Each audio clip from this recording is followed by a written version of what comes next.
Hey, what's up guys? In today's video, I'm going to be going over deck lists from YCS Anaheim that happened this weekend. So if you don't know, K9 Crystron 1, this is like the top cut deck breakdown a little bit. So the top 32 is 14 Yummy, which, I mean, is maybe arguably a little bit more than expected, but it's crazy. You see 7 Mitsu Yummy, 6 Pure Yummy, and then 1 Solfachord Yummy. Oh my god, Solfachord. Then you have like 4 Mitsurugi, 2 Vanquish Soul actually, a little bit surprising, 4 Dracotail. But it's not anything too crazy in here. So moving on to the first place deck list, Kamal Crooks. So yeah, it looks like a mostly standard list. He chose to play the artifact lock, which I think is probably correct. I was kind of like a little like trying out the spell canceller thing, but I think artifact is better. It's better. Like there are random cards that spell canceller like one loses to, like for example, people fighting Lava Golem. So yeah, but he's playing 3 Noroi. Some people are choosing to play the 1 pot and the Foolish over the second and third copy of Noroi. He's choosing to play 3 Noroi. It's alright. Main deck non-engine, Fua, Joel, Ash, Droplet, and then like 2 Bell called by. Okay. Choosing the main deck to Joel. I think for this event, a lot of people were on the Mitsu Yummy deck. I mean, as you see here, it was like, how much did it say? 7. There's more Mitsu Yummy than regular Yummy in Top Cut, so Joel was definitely better for this event than the previous events, I think. For the side deck, siding the side frames, Dark Ruler, Dimensional Barrier, pretty playable Yu-Gi-Oh card. And then for the extra deck, we see he's playing the artifact lock, so of course he's playing Dagda and Imperial Princess, Platinum Gadget to be able to summon the Scrap Recycler from the hand when you normal summon your Noroi, and then yeah, Zeus Typhon. The Zeus Typhon is actually pretty cool, converts the deck like Yummy Mitsu. You can go with Zuna into Lupus and the Typhon, and then like Typhon into like Zeus on your turn, and that's like, they normally don't have that many like counters to that, so it's like really strong. But yeah, pretty solid list. I don't have too many complaints about it. I've been trying out like Super Poly instead of like the Joel, but the issue with that is that the extra space is like, it feels a little bit weird because you're like playing 2 Super Poly targets, and if you're on Dagda as well, it's super tight. But I like his list. I like it. I think it's solid. Moving on to the second place deck list, the player was Cameron Neal. So he played Mitsu Yummy, and he played a bigger package. So by that I mean he played the Futsu, the Kusanagi, the Aramasa, where some people just play Saji, Habakiri, and like the Murakumo Ritual. I like the bigger package a little bit more than the regular package. I mean, I said this in my last video. It's just like, it's not just like one reason why it's better. It's just better in like a bunch of scenarios. I'm not gonna lie. It just feels better. It feels more complete. I know it's like a super vague reasoning, but like when you play it, you know what I mean, you know? The 2 Ritual, I mean, standard for this variant. His non-engine being the Fua, Ash, Joel, Bell, and then the Tactics Crossout Call By. Not 100% a fan of like a Tactics type card, but in some matchups it's pretty good. For the side deck, siding Retaliating Sea, choose a side deck the Akroki, which I saw a few players do this weekend. I don't think it's terrible. It's just like your going first card, help increase your end board, especially when you only have Yummy Engine. And speaking of the Yummy Engine, he chose to play 3-3-2-1, mostly standard. For the extra deck, the flex spots in the extra deck are the Marshall and the Dynamundo, and then kind of IP, but more so these 2. So he chose to play these 2 cards in his extra deck. Side deck, he chose to side Double Cyclone, target a spell and trap you control in a spell and trap your opponent controls, destroy them. Very interesting. I wonder when he was siding that in. Dimensional Barrier, I mean standard, in the Purification. So yeah, like I said, I like the big package. I think it's better, but I digress. Then moving on to our top 4 list, we have Onoma Raziel. The player was Alex Bergerin. I probably pronounced that wrong, I'm sorry. But he played Onoma Raziel, which is definitely a playable version. Honestly, I think it's a little bit worse than Mitsu Raziel, but it does have some advantages. One advantage being like you have Protoss in your deck. Technically the other version can play Protoss, but this plays it better. You can Protoss lock your opponent. So you can like go flag, and then you can summon the flag by either like sending it to the graveyard with Banshee and then reviving it with Dugaris, or like adding it to your hand and then using Onomat Kage's graveyard effect to banish itself, so then you can summon the flag.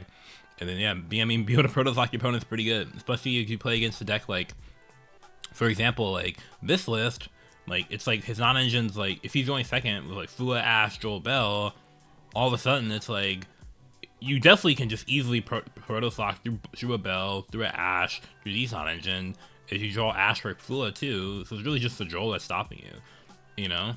So I think definitely makes it so that you can just proto flock super consistently, because more people were more board breakers this event than previous ones, or people were just playing decks that played lower non-engine counts, because the Mitsurugi deck plays less non-engine than the pure Yummy deck. Choosing to play 2 Onomate Kage, I'm not sure about his reasoning for that. Maybe it was just like the grind game in case he like banishes it. Because like if he does use the graveyard effect, you won't be able to send it like use another one on turn 3. I'm not sure if that's necessary, to be honest, but I digress. 3 Peria, Prosperity, 3/7 Tachyon, pretty standard ratios. I mean, at 43 cards, I don't know. The one thing that might not be standard is the Plasma Hole, which I'm not sure you need, but he was on it. I guess like it does help you have a better end board through like a Droll, mainly Fua type scenario, so I can kind of understand wanting it. Through Fua, he might also just be trying to go for like Proto Flock, though. I'm not gonna lie. I don't hate that idea, especially because people aren't playing that much non-engine. Like go for, if you get Fua, go for like Cross into like Proto Flock. Doesn't sound bad. My main issue with this deck though is that it was really bad going second though. Like the engine is just bad going second.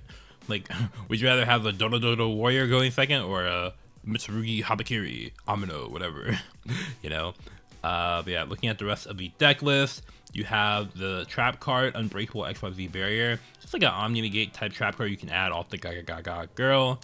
And yeah, I mean, the 1D barrier for the thrust makes sense. And then Featherstorm for thrust, yeah, he's not playing the Math Mech, so you can't search it, but Featherstorm for thrust.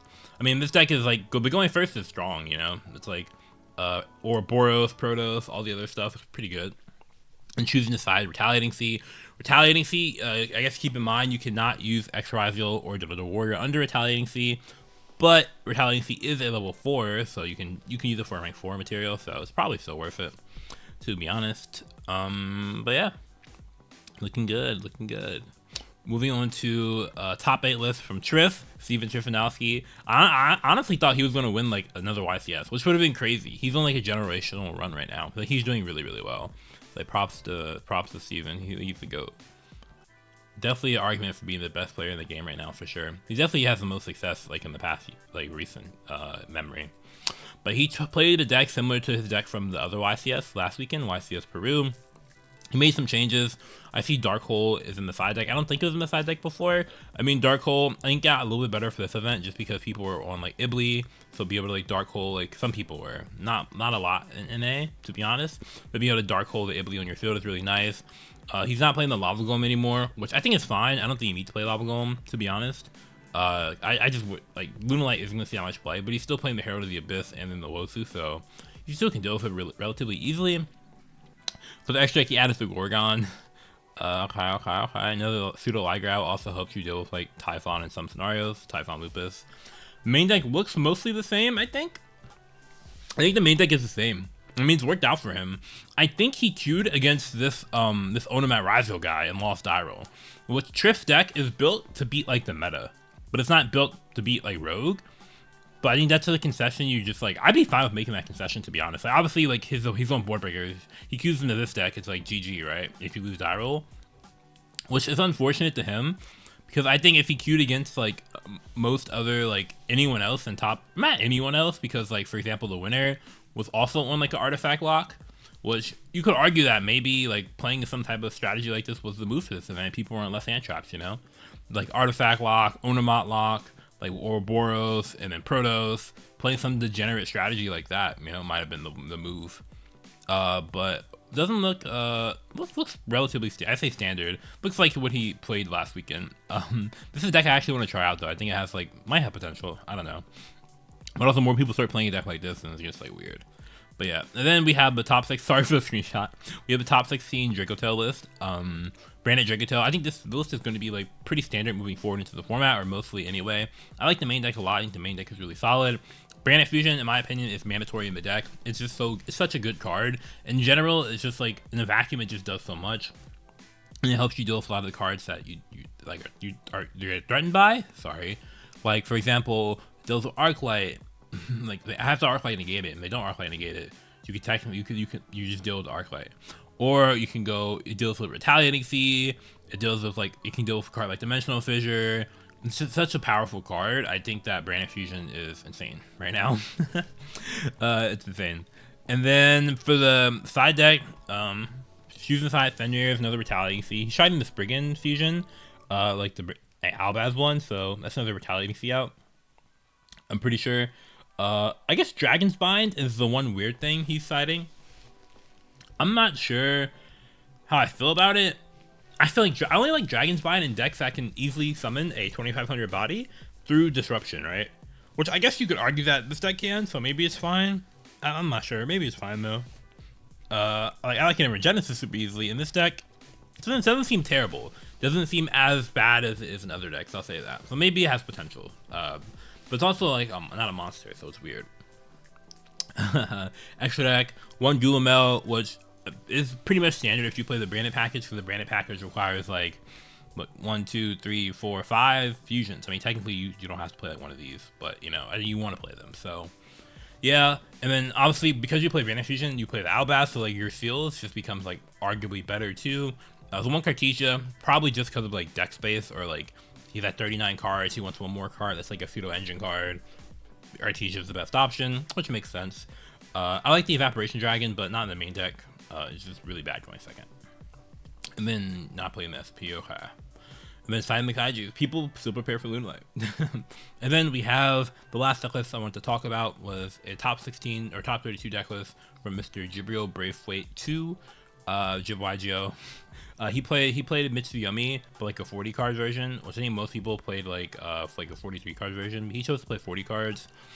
Playing the smaller package, the just Asaji, no Kusanagi, no Aramasa, no Futsu. Choosing to play Super Poly in the main deck. Super Poly is a card I think is probably gonna be a little bit more popular. Well, it's definitely gonna be getting more popular, and I think it will continue to get more popular as the format moves on. It's just a super strong card into Yummy. But yeah, I mean, Super Poly is crazy. You know, technically playable in a Dracotail too, but you have to play a target for that, and it might not even be worth it, depending on your extra deck space at least. But yeah, sliding the Croaky like the other people as well. I mean, Retaliating Seed, D-Barrier. I think we're seeing a trend. A lot of these side decks are pretty much the same, you know? Like D-Barrier, Retaliating Seed. Which I think Retaliating Seed is low-key a little overrated, but that's for another day. D-Barrier, Retaliating Seed, like Dark Ruler, all these cards, you know? It's like Dark Ruler, like D-Barrier, Retaliating Seed, Dark Ruler, D-Barrier, Retaliating Seed, Dark Ruler, D-Barrier, D-Barrier, Dark Ruler, no Retaliating Seed. This deck's a little bit different because like, you want monsters, but yeah. But yeah. Chill list. His flex spots were, well, Super Poly targets, he'll use my Super Poly. But yeah, that is it for today's video. I hope you did enjoy going over some of the lists. We don't have all the lists because the YCS was just yesterday. Some other interesting decks that did do well was White Forest, which this name looks familiar. I feel like he's played White Forest at an event before. It'd be interesting to see the Vanquish Soul list, although every Vanquish Soul list that I've seen that has done well has literally just been like the most standard thing ever, except for like the Vanquish Soul Malice deck, so it's probably just super standard. My issue with the deck is not that it can't win games right now. It's just I feel like it's still more fragile and like inconsistent. But I mean, it still has a similar ceiling. Sometimes Holy Sea goes crazy. Also, Solfachord Yummy topped, or like the top 32. I want to talk about that deck a little bit. I don't think that deck is that great, honestly. I listened to it a little bit, not a ton. So like, and maybe I'm not giving it the credit it deserves. I feel like, so the reason to play it is like what Happiness is like a obedient school at home, right? It's like a pretty good card. I feel like you're adding cards to your deck that you don't want to draw, right? Like even though some of the Solfachord cards are not terrible, I don't think you play a lot. You probably play like 3 Solfachord monsters, maybe 4 max. I feel like you still don't want to draw them, especially like the Solskaya. Also, I feel like it makes your deck space super weird because like, number one, I feel like you have to cut Yummy names to fit it, but like going first, I want to open a Yummy name over like the Solfachord cards, because Solfachord cards legit play hard into Joel. Like it plays worse into Joel than the Mitsurugi cards, which I wasn't really sure that was possible, but I mean, people found a way, I guess, you know? So I'm not a fan of it personally, but once the deck list comes out, I'll like give it a shot. I'll try to be open-minded. Although it's going to take all the willpower I have to be open-minded. I just have to see, and I guess I can talk about like a pure Mitsu deck real quick. This guy played pure Mitsu. Looking at the list, I mean, it's pretty much standard right now. The non-engines, like, people are playing this deck is getting like the same Super Poly, becoming standard, Ashua, Impulse, 1 Nibiru, the Night Sword Serpent, you know. The only difference is, does he play Tactics? Does he not? Does he play Third Extract? Does he not? For the extra deck, he's playing these. Arguably, could, depending on other rank 4s you play, you could play the Chirozu instead of Secretarion, so you can make like a rank 4 easier. Side deck, Retaliating Siege, Roll, I mean, like Shifter, Fossil Dino Wosu, the Barrier, like, sure, with Thrust. I like to 3 Thrust more, but I digress. But yeah, pretty standard list. Nothing much to say about this list, I'm not gonna lie. I think pure Mitsu has not much room for innovation, unless you want to play like a Mitsu Phoenix Smith or something like that, which I think does have potential. Oh, I guess he's not playing Dimensional Fissure, which I do think is incorrect. I think D-Fissure is actually insane in this deck. Really, really good. You should play D-Fissure in my opinion. But yeah, now that's it. I hope you enjoyed the video. If you did, make sure to leave a like and subscribe. And shout out to YCS Pro Deck for, you know, always being on top of like deck lists, like relatively speaking anyway. Because most of these are from their site. But yeah, I hope you have a wonderful day and take care. Peace.